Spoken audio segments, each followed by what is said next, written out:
সময়, পরিবেশ, পরিস্থিতি মানুষকে কিন্তু বদলে দেয়। কয়েক মাস আগেও আমি যাদের চিনতাম না তাদের সাথে এই কয়েকদিনে অনেক বেশি ভালো সম্পর্ক হয়ে গিয়েছে। আর আমিও ভাবতে পারিনি অন্য জায়গা থেকে এসে এই নতুন পরিবেশে তারাও আমাকে এত সহজভাবে আপন করে নিবে। তো এই কৃতজ্ঞতা বোধ থেকেই আমি সবাইকে নিয়ে একটা পিকনিকের আয়োজন করেছিলাম। তবে আজকের ভিডিওটা আমি গতকাল রাত থেকে শুরু করেছি। রাতের বেলা খিচুড়ি আর দেশি মুরগির মাংস রান্না করা হচ্ছিল। খিচুড়ির সাথে দেশি মুরগি আর আলুর একটা পাতলা ঝোল করা হয়েছিল। তো পুরো রান্নাটা আর কি দেখালাম না, যেহেতু পিকনিকের আয়োজনটা দেখাবো ভিডিওটা লং হয়ে যাবে এই কারণে। তো খাওয়া দাওয়ার পরে কিন্তু একটু মিষ্টি খেয়ে নিয়েছিলাম। গরম গরম মিষ্টি নিয়ে এসেছিল মাইবিনের বাবা। তো এটা হচ্ছে পরের দিন সকালবেলার ভিডিও। ঢাকা থেকে বড় একটা কাঁঠাল পাঠানো হয়েছিল। তো সকালবেলা আগে ঘুম থেকে উঠে এটা ভেঙে আশেপাশে যারা আছে সবার বাসায় দিয়েছি। আর এর ভেতরেই মাইবিনের বাবা আমাকে ডেকেছে, প্লাস্টিকের জিনিস নিয়ে ভ্যানওয়ালা এসেছে। তো কি নিব সেটা দেখার জন্য। তো আমি কয়েকটা বাটি সেট নিয়েছিলাম। আর এরপরে কিন্তু দুপুরের কোনো ভিডিও নেওয়া হয়নি, কারণ দুপুরে তেমন কিছু রান্না করিনি। আগের দিনের রাতে মুরগির মাংস রান্না করা ছিল, তো সেটা দুপুরে খেয়েছি। আর বিকালে তো হচ্ছে সবার জন্য বিরিয়ানি রান্না করা হবে, মানে পিকনিকে সবার জন্য বিরিয়ানি তৈরি করা হবে। বিকালের মধ্যেই মাইবিনের বাবা সব বাজার করে পাঠিয়ে দিয়েছে। এখন হচ্ছে সব কেটে কুটে গুছিয়ে নিতে হবে। একজন বাবুর্চি দিয়ে রান্না করা হবে। তো বাবুর্চি আগে লিস্ট করে দিয়েছিল যে কি লাগবে বিরিয়ানি রান্না করার জন্য। তো সেই হিসাব করেই সবকিছু নিয়ে আসা হয়েছে। 50-60 জন মানুষের জন্য রান্নাবান্না করা হবে। তো কোন জিনিসটা কতটুকু লাগবে বাবুর্চি কিন্তু সুন্দর করে লিস্ট করে দিয়েছিল। এ তো যা যা লাগে আর কি, দারুচিনি, এলাচ, তেজপাতা সবকিছুই আছে এখানে। সস, তেল, পেঁয়াজ, মরিচ, রসুন, মানে যা যা লাগে আর কি। তো 4টা মুরগি নিয়ে আসা হয়েছিল প্রথমে। 4টা মুরগিতে 7.5 কেজির মতো মাংস ছিল। এরপরে আমাদের মনে হচ্ছিল যে হয়তোবা কম হয়ে যেতে পারে, এই কারণে পরে যদিও আমরা আবার 2টা মুরগি আনিয়ে নিয়েছি। মানে মোট 13 কেজি হচ্ছে মুরগির মাংস ছিল, আর 10 কেজির মতো পোলাও চাল ছিল। তো এখন হচ্ছে সব মশলাগুলো আগে গ্রাইন্ড করে নিতে হবে। আর এই কাজটা আমার ভাই আর বাবুর্চি মিলে করেছে। প্রথমে হচ্ছে আদা পেস্ট করেছে। আদা পেস্ট করার ভেতরে পোস্ত দানাটা দিয়ে দিয়েছিল। 2টা জিনিস একসাথে পেস্ট করে নিয়েছে। আর এখন শুকনো মশলাগুলো দিয়ে দিয়েছে। এগুলো আবার আলাদা করে পেস্ট করা হবে। এখানে 2 রকমের বাদাম ছিল, তারপরে জিরা ছিল, জৈত্রী ছিল, গোলমরিচ ছিল, আর এরপরে দারুচিনি, এলাচ আর পরিমাণ মতো লবঙ্গ দেওয়া হয়েছে।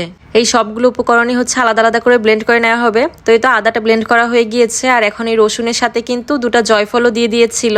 তো রসুনের সাথে জয়ফলটা ব্লেন্ড করে নিয়েছে। আর বাকি যেই শুকনো উপকরণগুলো ছিল সেগুলো আবার আলাদা করে ব্লেন্ড করে নিয়েছে।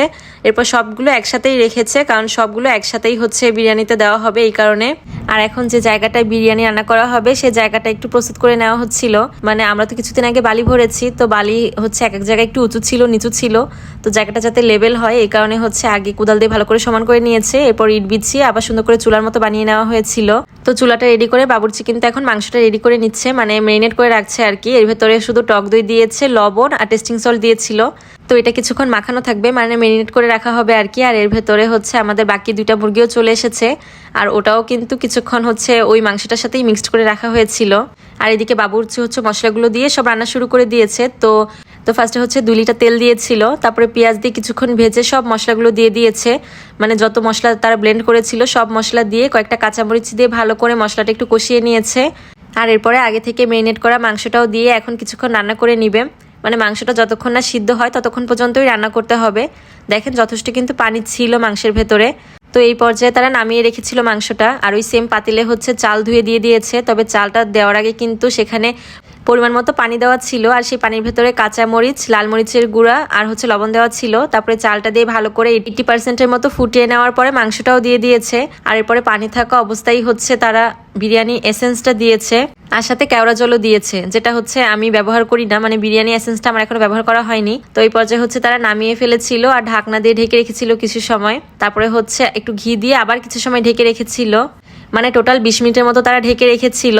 20 মিনিট দমে রাখার পর যখন খুললো ঢাকনাটা তখন দেখলাম একদম পারফেক্টলি চালগুলো ফুটে গেছে। আর রান্নাটাও কিন্তু শেষ। আমি আগে ভাবতাম বাবুর্চিরা যেহেতু এত মজা করে বিরিয়ানি রান্না করে বা যে কোনো জিনিসই রান্না করার সময় মনে হয় তারা অনেক বেশি মশলা ব্যবহার করে, মানে অনেক কঠিন হয় ওদের রান্নাটা। কিন্তু না, এবারই হচ্ছে প্রথম আমার সামনে থেকে দেখার সুযোগ হয়েছে। তো দেখে বুঝলাম যে না, তেমন কোনো আহামরি মশলাও ব্যবহার করে না। যা যা আমরা ঘরে ব্যবহার করি সেটাই দিয়ে তারা রান্না করে। তো তাদের হাতে রান্নাটা আসলে খুব বেশি মজা হয়। তো রান্না শেষে তো হচ্ছে খাওয়া দাওয়ার পালায়। আর সবাই আমার বাসায় বসেই খাওয়া দাওয়া করেছে। আর খাওয়া দাওয়ার পরে একটু নাচ গান না হলে তো আর হয় না, যেহেতু পিকনিক বলে কথা। তো আমার নিয়ারেস্ট নেইবার হচ্ছে আমার এই কাকিটা, মানে একদম পাশেই তার বাড়ি, আমার বাড়ির সাথে মেশানো। তো এই কাকিটা কিন্তু নেচেছে আর আমাদের সবাইকে খুব বেশি আনন্দ দিয়েছে। যারা শেষ পর্যন্ত আমার ভিডিওটা দেখলেন সবাইকে অসংখ্য ধন্যবাদ। কমেন্ট করে জানাবেন পিকনিকের আয়োজনটা কেমন লেগেছে। ভিডিওটা ভালো লাগলে শেয়ার করে দিবেন। সবাই ভালো থাকবেন। আল্লাহ হাফেজ।